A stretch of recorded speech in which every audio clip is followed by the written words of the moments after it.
the minister himself had lied on TV that he didn't have any properties in the US. That the only property he had was a property that was donated to his wife by the wife's father or mother.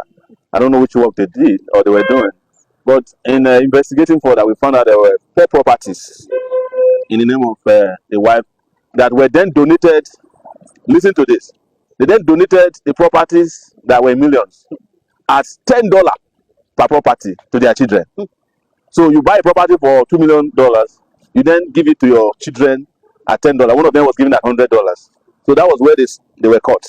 And we know that Nigerian system is too weak to deal with those things.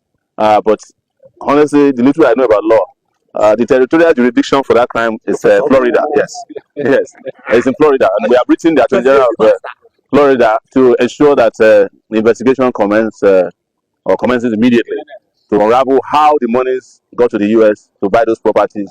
There are millions of dollars at the time that the people of Rivers, where the minister formerly used to be governor, couldn't even afford clean water, good schools, and hospitals.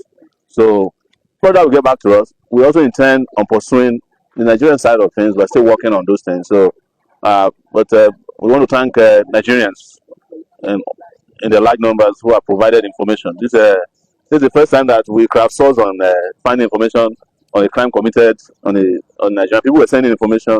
We found hotels in Rivers, multi-billion naira hotels, hospitals, houses, lands in Abuja. There was a land in which we heard that he paid $8 billion and $8 billion naira in cash to buy a piece of land in River Park Estate. So all these things are not going to go, even if the president of Nigeria refuses, or the EFCC that has an eagle that has now tied his eyes. If they cannot do anything, the people of Nigeria will do something about this, because it's our resources that were stolen. So who is Larry Olayinka? Please, when we want to talk about serious things, don't mention people whose names I don't know. You understand? Even though they are Nigerian citizens, I'm more focused on people who are involved directly. Not, I don't like distractions when we have serious matters or this. This is an international matter.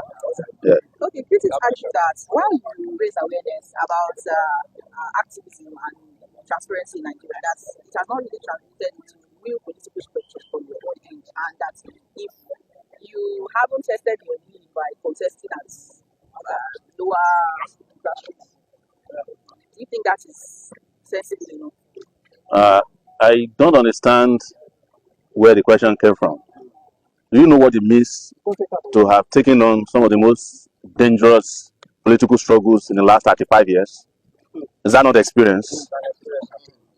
For someone to look at the military in the eyes, military generals, and say you must quit power, and we force them out of power. We are not talking about military generals who have never fought wars. I fought people who fought in the Biafran War, Abacha, Babangida.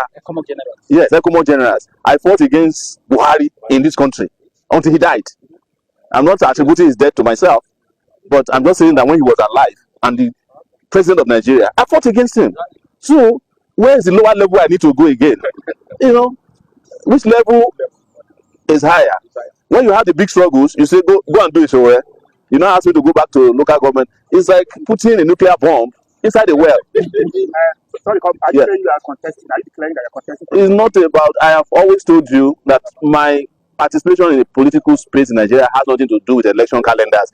Those ones are for Rufai and Atiku and the rest of them. They are the ones who come every 4 years from Dubai or wherever they are hiding. I fight every day. You guys, I'm charged to court every day. This is my second case. Court appearance today. The first one was my own. The second one is to ensure that some police officers who used to beat me up, they are on trial. We want to come and ensure that they get fair trial. Actually, we came here today at the FCC.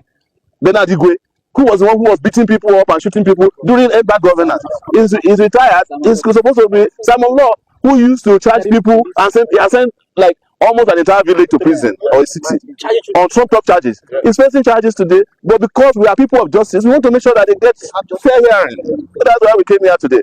So yes. You say that your confrontational style has limited your ability to lead coalition. Because if you now say you want to lead Nigeria with the kind of structure we have in place now, how feasible is that at the moment? You see, you people are always looking at coalition of criminals. We are looking at the coalition of the oppressed. You understand? the coalition you are talking about are the people who put Nigeria where it is today. If Nigerians want to continue with this coalition of thieves, it's their choice. That's democracy. But I cannot, in good conscience, go and join the coalition of people who were the ones who killed 300 Shiites and buried them alive in Zaria. The Buhari people, the Attorney General to Buhari is in that coalition. What's his name? Malami. El-Rufai, who was helping to kill Southern Kaduna people, who was the one who dug the mass graves in which the Shiites were buried. You want me in a coalition with them? I mean, are we serious in this country anymore? So, if the coalition helps you, good luck. But I cannot be part of a coalition of people who have failed and failed, even in school. We do not, even in as bad as the education system is, we do not promote people who fail. Okay, sir. Yes. Here are one of the questions we got from our comment section. Yes. You often criticize those in power, Yes. but if given real power, what are the top 3 concrete reforms you immediately implement? You know, people ask me all these questions all the time. I answer them. They pretend that they have not heard. That's what they do. I have spoken about all the reforms that will take place from day one.